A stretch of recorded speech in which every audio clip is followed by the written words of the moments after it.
오늘 함께 볼 하나님의 말씀은 누가복음 24장 1에서 12절입니다.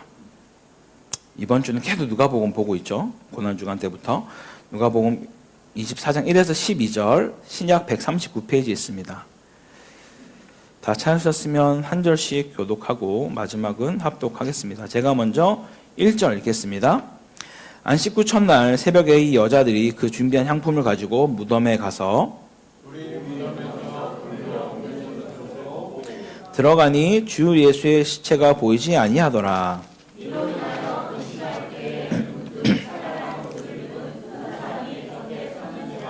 여자들이 두려워 얼굴을 땅에 대니 두 사람이 이르되 어찌하여 살아있는 자를 죽은 자 가운데서 찾느냐.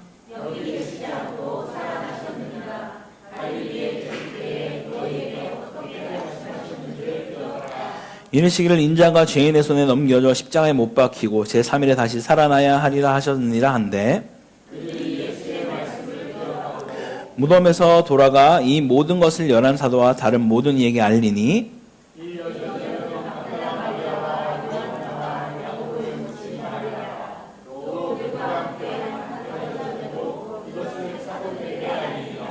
사도들은 그들의 말이 허탄한 듯이 들려 믿지 아니하나 베드로는 일어나 무덤에 달려가서 구부려 들여다보니 세마포만 보이는지라 그 된 일을 놀랍게 여기며 집으로 돌아가니라. 아멘.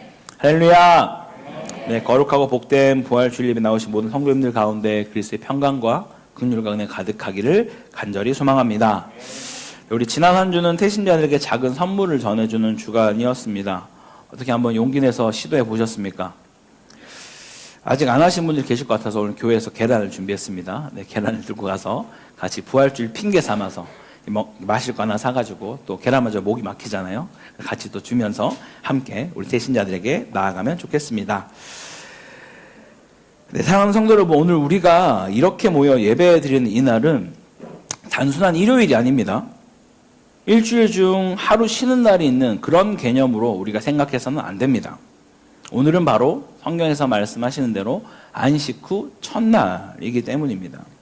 성경은 분명히 말을 하고 있습니다. 로마서 14장 9절에 이를 위하여 그리스도께서 죽었다가 다시 살아나셨으니 곧 부활하셨으니 곧 죽은 자와 산 자의 주가 되려 하심이라.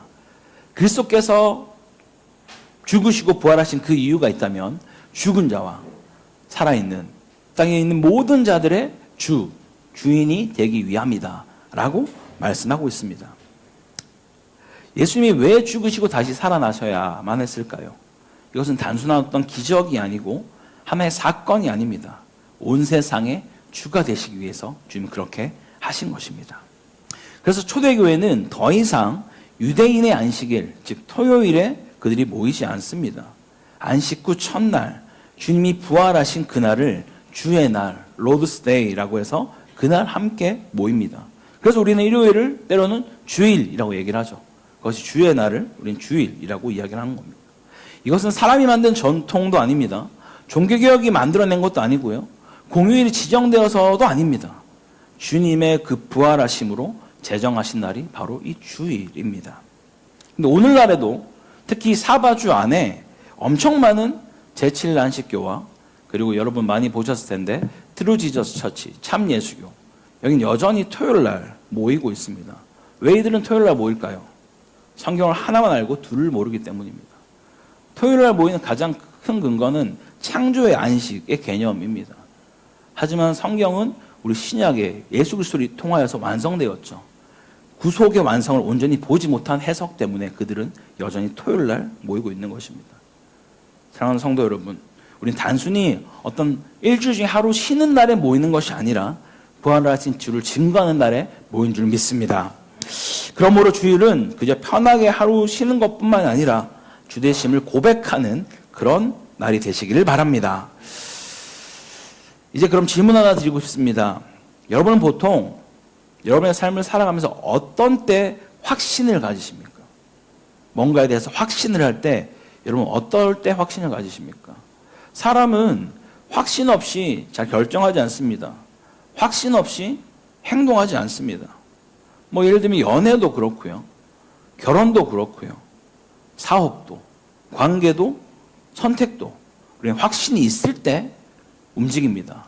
물론 결과는 또 확신과 또 다르게 나올 수도 있지만 어쨌든 우리는 확신을 해야만 뭔가 선택하고 움직인다라는 것이죠. 이 확신이라는 이것은 단순한 느낌이 아니라 내 존재를 맡길 수 있는 근거가 우리에게 된다라는 거예요. 그렇다면 물어보겠습니다. 여러분은 무엇으로 확신하십니까? 뭔가 눈으로 봐야지만 확신하십니까? 아니면 뭔가 직접 경험해 봐야 확신하십니까? 아니면 반복해서 들어야만 여러분 확신하십니까? 각자 확신하는 방법이 다를 것이라 생각됩니다. 그럼 여기서 한 가지 더 중요한 질문을 드리겠습니다. 여러분의 신앙은 그럼 무엇으로 확신하십니까? 어떤 환경입니까? 아니면 벅차오르는 찬양할 때 기도할 때 벅차오르는 그런 감정입니까? 아니면 특별한 어떤 기적을 경험하는 그런 경험입니까? 오늘 본문을 한번 여러분 보십시오. 누가 나옵니까? 여인들과 11사도들이 나오고 있습니다. 이들은 예수님을 정말 사랑했던 자들입니다. 예수님이 가시는 곳을 끝까지 따라가고 쫓아갔던 자들이었습니다. 그런데 그들은 우리가 고난주간 때도 보았지만 오늘 본문을 봐도 부활을 믿지 못하고 있습니다. 그래서 여인들은 무엇을 가져갑니까? 만약 부활을 믿었다라면은 뭔가 예수님이 입으실 만한 옷을 들고 가야겠죠. 하지만 그들은 향품과 향유, 시체에 바를 것을 가지고 무덤으로 가고 있습니다. 그런데 놀랍게도 이 여인들은 나중에 뭐가 되죠? 부활의 첫 증인이 됩니다. 그들은 비록 죽음을 준비했지만 하나님은 그들을 통해서 부활의 첫 증인으로 삼으셨다라는 거예요. 더 놀라운 사실은 이때 당시 여인들은 증인이 될 수 없습니다. 여자들을 그 증인대에 세우지 않았다고 합니다. 그럼에도 불구하고 사실 아리마대 요셉도 있고 니고데모도 있고 되게 거창한 사람들 엄청 많은데 주님은 이 모든 자들을 제쳐두고 여인들을 증인으로 세우셨습니다. 왜냐하면 증명될 필요가 없었기 때문입니다. 사실이기 때문에. 여인들을 세워도 전혀 문제가 없었기 때문에 그렇게 첫 증인으로 세웠다라는 것이죠. 그런데 어떻게 그들이 처음에는 부활을 믿지 않는 그런 두려움에서 확신으로 또 슬퍼하는 상황에서 증인의 삶으로 나아가게 되었는지 오늘 본문을 통해서 함께 살펴보겠습니다. 먼저는 부활은 이미 일어났지만 사람들은 여전히 모르는 상태로 있습니다. 우리 1에서 3절을 먼저 살펴보면 지난 저녁 기도 때 살펴보았지만 이 여인들은 향품을 가지고 지금 무덤으로 나아가고 있습니다. 이 행동이 무엇이라 말씀드렸죠? 향품이나 향유는 시체를 위한 어떤 그런 재료들입니다. 이들은 여전히 죽음을 전제로 그들의 삶의 행동을 결정하고 있었다라는 것이죠. 하지만 이미 부활은 일어났습니다. 그러나 사람들은 아직도 모르고 있다라는 것이죠. 사랑하는 성도 여러분, 어쩌면 이것이 우리의 모습이 아닐까 생각해 봅니다. 하나님은 이미 일하고 계시고 우리 삶 가운데 역사하고 계신데 우린 여전히 불만합니다. 불안하고 하나님이 길을 여셨는데 마치 내 길이 막힌 것처럼 우리는 살아가고 있을지도 모르겠습니다. 우리의 문제는 상황이 아니라 상황을 바라보는 우리의 인식인 것이죠. 부활은 이미 이루어진 현실인데 우리는 여전히 무덤이 현실인 것처럼 살아가고 있다는 것이죠. 우리가 부활을 믿는다고 말하지만 실제 삶은 여전히 무덤 중심으로 살아갈 때가 많이 있습니다. 여전히 두려워하고 여전히 계산하고 여전히 흔들리고 있다는 것이죠. 부활을 믿는다는 것은 말이 아니라 삶의 중심이 바뀌는 것인 줄 믿습니다. 더 이상 무덤의 현실에 머무르지 마십시오. 부활의 현실로 나오시길 바랍니다. 이어서 하나님은 말씀으로 우리의 현실을 깨트려 주십니다. 4에서 7절인데요. 천사들이 말합니다. 어찌하여 살아있는 자를 죽은 자 가운데서 찾느냐. 갈릴리에 계실 때에 너희에게 어떻게 말씀하셨는지를 기억하라. 여기서 핵심 단어는 바로 기억하라입니다. 원어의 본뜻을 보면 이것은 단순 기억이 아닙니다. 잊고 있던 그 말씀이 지금의 현실 속에서 다시 살아나는 것. 그것을 바로 기억하라라고 말씀하고 있습니다. 여러분 좀 지금 이 상황이 이상하지 않습니까? 지금이 부활 이전입니까? 아니면 부활하신 이후입니까? 부활하신 이후죠. 그렇다면 여인들이 이렇게 찾아왔을 때 기적으로 확인시켜 주시면 되잖아요. 예수님이 팍 나타나서 야! 이렇게 해가지고 놀랄 수도 있겠죠. 나야! 라고 얘기해도 되고, 너무 많은 방법으로 이 여인들에게 그것을 증명할 기회가, 기적처럼 나타날 수 있는 기회가 많이 있음에도 불구하고 주님 왜 그렇게 하지 않으셨을까요? 여전히 오늘날에도 많은 사람들은 이 보여지는 것에 집중하며 자신들의 어떤 확신을 가지려고 합니다. 특히 이단들이 이 기적처럼 보이는 것들을 계속해서 사람들을 미혹하려고 만들어내죠. 뭐 축기, 귀신을 쫓아내는 것, 신유, 병을 고쳐서 만진병을 일으키고 눈먼 자를 눈뜨게 하는 뭐 이런 은사들, 그런 쇼 같은 기적을 계속 보여주려고 합니다. 여러분들이 좀 열심히 쓰셔서 유튜브로 기독교 관련 설교나 이런 것들을 보다 보면 그런 이단의 영상들도 워낙 잘 걸어놨기 때문에 분명히 옆에 알고리즘으로 뜨게 될 겁니다. 절대 여러분 클릭하시면 안 됩니다. 물론 하나님이 이런 일들 그러면 못 하시는 거 하실 수 있죠. 저도 경험했습니다. 저번에 한번 말씀드렸지만 인도에서 이렇게 손 마른 자를 위해서 기도했더니 손이 펴지더라고요, 정말로. 그리고 귀신 들린 자에게 가서 기도할 때 또 쫓겨나는 그런 경험들도 저도 했습니다. 하나님 필요하시면 이런 일도 하십니다. 그러나 그것이 복음의 어떤 본질이 결코 아니다라는 거예요. 그렇게 우리가 결코 오해해서는 안 됩니다. 그런 기적만으로 사람은 변하지 않습니다. 그런 경험만으로 부활을 믿지 않는다라는 거예요. 광야에서 예수님이 사단에게 시험받았던 사건 여러분 기억하십니까? 예수님 어떻게 이기셨죠? 갑자기 바둑에 돌들을 막 떡으로 다 바꿔가지고 그렇게 뭔가 이기셨나요? 높은 곳에서 뛰어내렸는데 하나도 다치지 않고 사단을 단 한 번에 제압해서 그렇게 이겨버리셨다라면 우리는 그것을 하나의 기적의 사건으로만 기억하게 될 것입니다. 그러나 주님은 그렇게 하지 않으셨죠. 오직 뭘로 이기셨죠? 말씀으로 그들을 물리치셨습니다. 할렐루야. 오늘도 마찬가지입니다. 하나님은 무지하게 깨닫지 못하는 우리에게 다른 어떤 기적적인 것을 보여주고 말씀하는 것이 아니라 오늘 이 말씀으로 우리 가운데 깨워주고 있다라는 것이죠. 말씀이 들어오는 순간 지금 우리의 현실은 바뀌지 않았지만 내가 바라보는 관점이 바뀌고 우리의 인생이 바뀌게 되는 줄 믿습니다. 이처럼 하나님은 보여주신 하나님이 아니라 말씀한 하나님이신 줄 믿습니다. 여러분 기적처럼 보이는 것에 여러분 속지 마십시오. 복음은 눈으로 확인해서 믿는 것이 아니라 말씀으로 확신하는 것인 줄 믿으시기 바랍니다. 이것이 바로 말씀으로 살아나는 부활의 능력입니다. 말씀이 살아날 때는 그럼 결국 우리는 어떤 삶을 살게 되는가?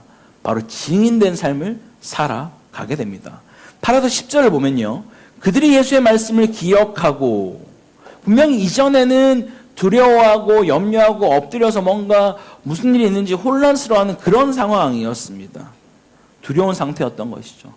그랬던 그들이 예수의 말씀을 기억하는 순간 모든 것이 바뀌어지기 시작합니다. 더 이상 무덤에 머물러 있지 않습니다. 제자들과 사람들에게 달려가는 것이죠.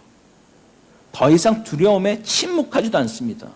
그들의 입을 열어서 전하기 시작합니다. 여러분 이때 당시에 예수 그리스도의 부활하심을 전한다라는 것은 내 목숨을 건다는 것과 동일한 것입니다.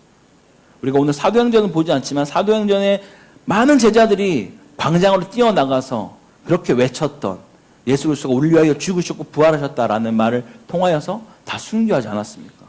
그 정도로 이것은 아무것도 아닌 것이 아닙니다. 자신의 목숨을 걸어서 이제는 더 이상 두려워하지 않고 믿음을 숨기지 않고 입을 열어 전하기 시작했다라는 것이죠. 이것이 바로 부활 신앙입니다. 부활은 사람을 움직이게 합니다. 여러분 예전에 한번 제가 부활 영화 살짝 보여드린 적 있었는데 기억나십니까? 그 호민간의 마지막 대사, 자기의 그 로마의 그 증명을 하는 그 반지를 벗어놓으면서 식탁에 내려오면서 주인장이 정말 그래서 그 부활이 사실이냐라고 식당 주인이 물어보자 그 반지를 빼면서 이게 정말 중요한 반지거든요. 자기의 신분을 입증할 수 있는 반지인데 그걸 빼고 식사비로 주면서 이전과는 같을 수 없습니다. 라고 이야기하고 그 자리를 떠납니다. 우리가 부활을 믿는다라는 것은 그런 것입니다. 춘천의 한 교회는 목사님이 매주마다 부활 설교를 하세요. 그리고 거기에 모든 교인들의 대부분 90% 이상은 다 초신자입니다. 근데 정말로 열심히 그들의 삶이 변화되어서 복음을 전하는 그 일 가운데 삶을 드리는 일들이 또 일어납니다. 여러분, 초대교회 때 어떻게 순교자들이 죽을 수 있었을까요? 그들이 멍청했었기 때문일까요? 아니, 분명히 자기가 그 사실만 부인하면 되는데, 예수 그리스도 따위는 뭐 없어. 부활은 무슨 말 같지도 않은 소리야. 그딴 거 나 안 믿어. 라고 하면 살 수 있었어요.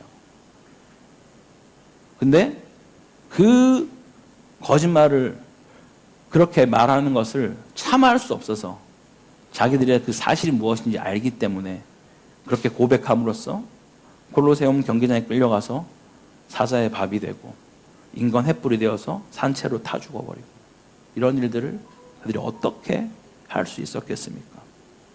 그들은 우리와 똑같은 사람이었습니다.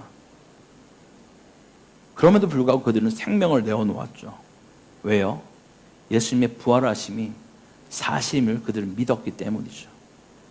주님이 말씀하신 그것이 정말 자신의 삶 가운데 들어왔기 때문에, 내 마음에 새겨졌기 때문에 더 이상 내가 이 땅의 삶이 다가 아니구나, 끝이 아니구나를 그들은 알았습니다. 그래서 그런 상황 가운데에도 그것을 부인하지 않을 수 있었다는 거예요. 여러분, 이거 성경의 어떤 무슨 소설 이야기 아닙니다. 역사책에 나오는 이야기예요. 여러분, 만에 하나 100번 양보해서 이것이 정말 아직까지 확신되지 않았던 그런 일인 것 같아서 그런 어떤 일에, 확신되지 않은 그 일에 여러분의 목숨을 걸고 거짓말을 안 할 수 있나요? 부활하신지 정확히 모르겠는데 나는 이걸 부인할 수 없어 라고 하면 목숨을 내줄 수 있는 사람이 있을까요? 없다라는 겁니다. 증인은요, 어떤 특별한 사람이 아닙니다. 준비된 사람이 아니라, 능력 있는 사람이 아니라 말씀이 살아난 사람인 줄 믿습니다.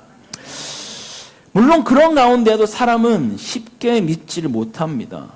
11, 12절을 보면 사도들의 반응이 어떠한가요? 허탄한 듯이 그들의 말을 여겨버립니다. 무슨 말도 안 되는 소리를 하냐. 아니, 본인들이 그렇게 이야기를 들었어요. 3년간 따라다니면서 주님이 마지막에는 3번이나 강조하면서, 자, 얘들아 잘 들어. 내가 이제 곧 죽을 거야. 근데 그게 끝이 아니라 내가 3일 만에 부활할 거니까 반드시 기억해. 이 경고를 3번이나 하셨어요. 그런데도 그들은 그 말을 믿지 않았습니다. 왜 그랬을까요? 말씀을 들었지만 그 말씀이 그들의 현실이 되지 않았기 때문입니다. 그래서 그들은 여전히 믿지 못한 것이죠. 심지어 베드로는 무덤에 가서 그 현장을 보고서도 여전히 그 말씀으로 해석해내지 못하였습니다. 여러분, 우리도 동일합니다. 말씀을 들었지만 여전히 믿지 못할 때가 있습니다. 경험이 아니라, 감정이 아니라, 상황이 아니라 말씀으로 확신하는 우리 모두가 되기를 간절히 소망합니다. 사랑하는 성도 여러분, 부활은 단순한 사건이 아닙니다. 믿느냐 마느냐의 문제가 아니라 말씀이 살아나는 시간인 줄 믿습니다. 여인들은 먼저 본 것이 아니었습니다. 말씀을 먼저 기억했습니다. 그리고 그들의 삶의 증인이 되었다라는 것이죠. 아직 이때 당시 그들이 나가서 그들에게, 제자들에게 말했을 때는 살아계신 예수님을 보지 못했을 때예요. 하지만 주의 그 말씀, 죽으시고 3일 만에 부활하신다고 하셨던 그 약속이 이루어졌구나 라고 그들이 확신할 때 그들은 증인의 삶을 살아낼 수 있었습니다. 여러분, 다시 한번 물어보겠습니다. 여러분은 무엇으로 확신하며 살아가십니까? 감정이십니까? 환경입니까? 아니면 주의 말씀입니까? 부활은 단순히 무덤이 비었다라는 사실이 아니라 말씀이 내 안에 살아나는 사건인 줄 믿으시기 바랍니다. 그러면 말씀을 기억하십시오. 그 말씀을 붙드시기 바랍니다. 그 말씀이 살아날 때 여러분은 반드시 부활의 증인으로 살아가게 될 줄 믿습니다. 이번 부활주일 무덤에 머물러 있지 마십시오. 의심에 머물러 있지 마십시오. 말씀을 붙들고 살아계신 주님을 증거하며 부활의 증인으로 살아가는 우리 모두가 되기를 주의 이름으로 간절히 축원합니다. 우리 함께 말씀을 기억하면서 같이 기도하기 원합니다. 주님, 이미 들었지만 잊고 있던 그 말씀을 다시 한번 우리 마음 가운데 기억하게 하여 주시옵소서. 그 말씀이 내 안에 살아나서 흔들리는 마음을 주님 붙들어달라고 기도합시다. 또한 주님, 환경과 감정과 눈에 보이는 현실이 아니라 성경대로 다시 살아나신 그 예수 그리스도를 믿는 참된 확신을 우리 가운데 부어달라 기도합시다. 또한 주님, 무덤 앞에 머무는 사람이 아니라 이제는 부활의 증인의 삶으로 살아가게 하시고 내 삶의 자리에서 말과 삶으로 복음을 전할 수 있는 그런 복된 인생들로 붙들어달라고 주님 한번 같이 기도하겠습니다. 주여! 하나님 아버지 감사합니다. 아버지, 오늘 이 시간 우리가 부활의 주님을 맞이하여서 부활을 우리 안에 어떻게 확신하고 있는가를 한번 도와줍니다. 주님, 우리의 삶 가운데 우리가 이 시대를 살아가면서 부활의 어떤 환경을, 그 상황을 직접 겪어가지 않은 이유가 없습니다. 그분이 불구하고 심지어 그때를 살아갔던 이 열들조차 그들이 보고 믿은 것이 아니라 말씀을 기억하며 확신하며 나아갔던 우리의 삶처럼 동일하게 우리가 이 땅 가운데에서 주님이 말씀하신 그 말씀을 기억하며 부활의 증인의 삶으로 살아갈 수 있도록 인도하여 주시옵소서. 이 안에 그 말씀이 살아나서 말씀 가운데 거하며 그 말씀을 승리하는 삶을 살아낼 수 있도록 인도하여 주시고 통치하여 주시옵소서. 더 이상 우리의 환경과 우리의 감정과 우리의 경험에 뭔가 휩싸여서 그것을 잘 분별하는 그런 삶이 아니라 성경대로 다시 살아나신 그 예수 그리스도를 믿는 믿음 안에서 살아갈 수 있도록 인도하여 주시옵소서. 아버지, 이제는 더 이상 우리의 상황 가운데 그런 무덤 앞에 그런 현실 앞에 머물러 있는 자가 아니라 그러하신 그 주님 앞에 나아갈 수 있는 그런 거룩한 백성으로 우리 인도하여 주시옵소서. 그래서 우리가 살아가는 그 모든 삶의 영역에서 날마다 말씀을 증거하며 그리스도의 부활하심을 증거하며 살아갈 수 있는 주의 백성들이 되게 하여 주시옵소서. 특별히 작정한 대신자들 가운데 다시 한번 부활하신 예수 그리스도를 증거하며 그들 기꺼이 우리의 공동체에 준비할 수 있는 그 장부양을 용기받는 허락하여 주시옵소서. 살아계신 하나님 역사의 주님 기대합니다. 주님 가운데 찾아오셔서 모든 사람을 주의 마음에 보여주시는 복된 인생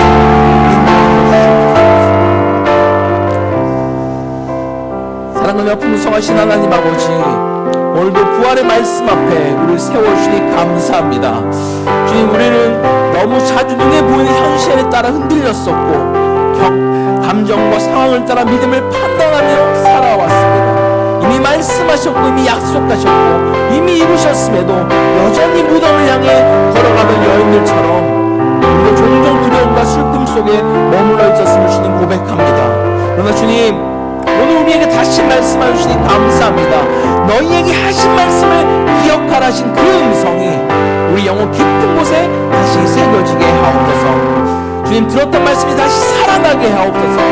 머리만 알고 있던 그 말씀이 가슴으로 내려오게 하여 주옵소서. 지식으로만 남아있던 복음이 확신이 되게 하시고 확신의 삶을 움직일 수 있도록 인도해 주시고 삶의 증인이 되게 하여 주옵소서. 지금 우리 안에 부활의 확신을 주시기 소망합니다. 죽음을 이기시고 살아나신 예수님이 지금도 살아 역사하시며 산자와 죽은 자의 주가 되심을 우리가 기억하게 하여 주옵소서. 이 복음이 우리의 믿음의 중심이 되게 하여 주옵소서. 더 이상 무덤 앞에 머물지 않게 하시고 두려움과 의심 가운데 주저앉는 자가 아니라 말씀을 기억한 여인들처럼 돌아가 전하는 자가 되게 하여 주옵소서. 우리 교회가 부활의 증인 되게 하시고 우리의 가정이 부활의 소망이 세워지게 하여 주시며 우리의 다음 세대가 세상의 거짓된 확신이 아니라 주의 말씀 위에 인생을 세워가는 자녀들이 되게 하여 주옵소서. 주님, 우리 모두가 부활 어떻게 확신하는가라는 질문 앞에 환경이 아니라 말씀으로, 감정이 아니라 복음으로, 사람의 말이 아니라 주의 약속으로 굳게 서게 하여 주옵소서. 이 부활의 아침에 우리 안에 다시 믿음을 일으켜주시고 확신을 주시고 증인의 삶으로 나아가 담대함을 주실 줄 믿사오며 이 모든 것 살아계신 주 예수 그리스도 이름으로 기도드립니다. 아멘.